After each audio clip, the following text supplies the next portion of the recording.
Hello friends, તો આજે આપણે હેલ્ધી નાસ્તો બનાવીને તૈયાર કરીશું. તો એક કપ મગની દાળ જેને 1 કલાક માટે પલાળીને રાખી હતી અને પછી તેમાંથી પાણી કાઢી મિક્સર જારમાં એડ કરી દઈએ.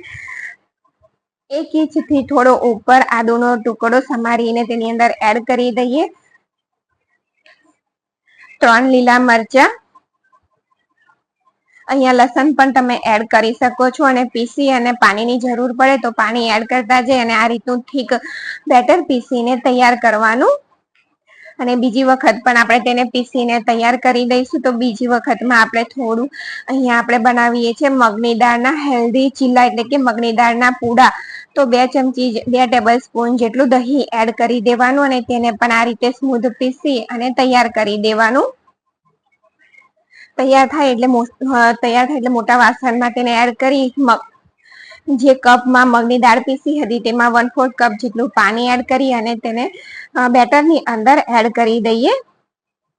થિકનેસ તમારે જોઈએ તે રીતે તમારે રાખવાની.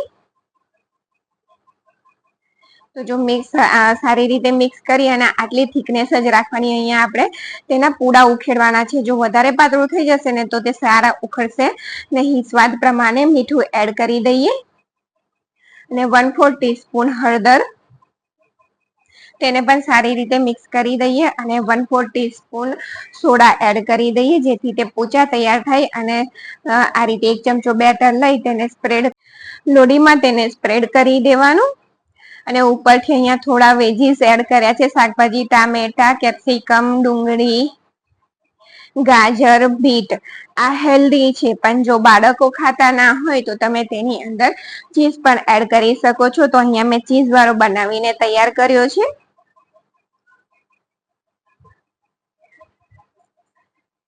મગની દાળના ચીલા કે મગની દાળના પૂડા જે ગરમીમાં અત્યારે એકદમ હેલ્ધી હોય છે, જેને ખાવાથી તે પચી જતા હોય છે જલ્દી. થોડું તેલ એડ કરી દેવાનું અને આ રીતે ચીઝ છીની તેને ઢાંકી અને થવા દેવાનું.